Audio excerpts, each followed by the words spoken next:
name is Pam, and I am a certified daddy's girl. Although at this age, maybe I'm a daddy's woman. No, we're gonna stick with daddy's girl. And it's been easy for me my whole life because I have the perfect father. Not my words. This is a nickname given to him by the women in the town where I grew up. All the moms would call him perfect father. And we've been close forever. When I was 5, my parents asked me if I wanted to be mommy's religion or daddy's religion, and I went daddy's. L'chaim. When I was 10, and my girl dad clearly wanted a boy son, I signed up to play intramural basketball, poorly. And when I was 12, my dad was there to get me my first box of tampons. And if you're wondering, where was your mom? That makes 2 of us. Forget about her. Lord knows I try. So my dad was there when I moved to Brooklyn to live, and he was there when Brooklyn tried to kill me.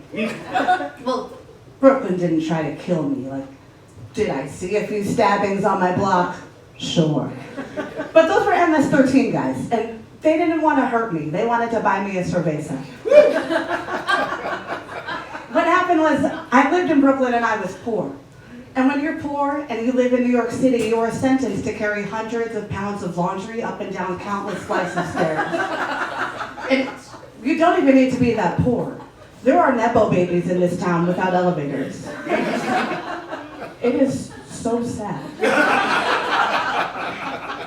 So it started with this innocent back pain, but I was like, girl, you're in your 20s, you know? You're not a spring chicken anymore. Things are gonna fall apart, so I ignored it. Because when you ignore a problem, sometimes it will go away.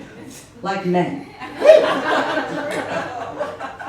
So it came and went, and it came and went. And I went to a spin class one day. And I was like in there, out of the saddle, and all of a sudden it came back. And I felt my spine like unspine.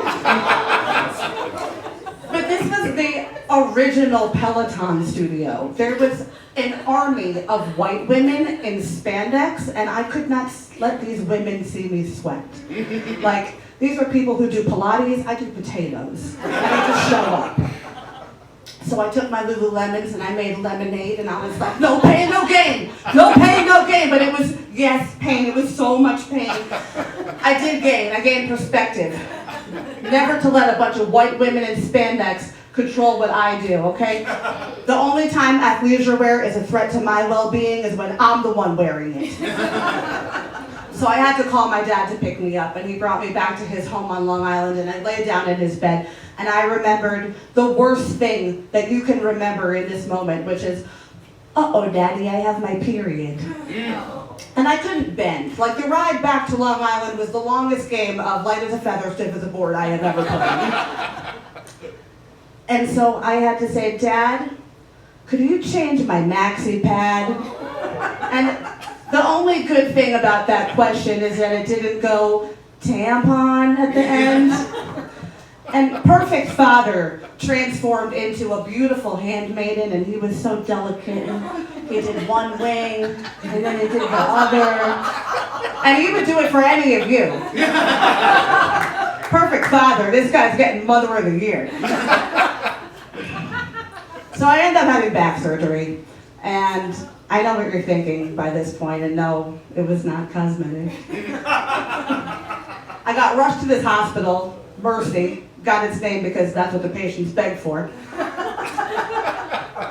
And I'm in there for 5 days before I get transferred to the good hospital next to the Peter Luger Steakhouse. And I'm like, great, I'll be in, I'll be out, I'll be eating ribeye for dinner. And that's exactly how it went. That's not how it went. They rolled me into the OR, and the next thing I know, I wake up in the recovery room, excruciating pain, which was a surprise to me. Like, I didn't know back surgery was gonna hurt. So I take one more light as a feather, stiff as a board ride back to my dad's, and that's where I lived for the next 6 months. And I slept in his bed while he slept on the couch, because why? Perfect father. But it turns out not everyone thinks so. After the fact, my dad told me the night I was rushed to the hospital, a neighbor came over and accused him of being a bad dad because I was screaming so loud in pain, they thought I was being murdered. And so I said, Dad, I need you to help me get out of this chair. And so he did. And I walked over to their apartment and I knocked on the door. And I said, hey, you think my dad's a bad dad? This guy? When a bad dad changes his daughter's maxi pad every month? I don't think so. I love my dad so much I decided to marry him. Not exactly. I married a guy just like him. I married my cousin. We didn't know that we were cousins when we got married, but then we did 23andMe and it was like, oopsie. But we love each other and it's too late now. But maybe that explains why he likes changing my maxi pads. Just for fun. That's my time.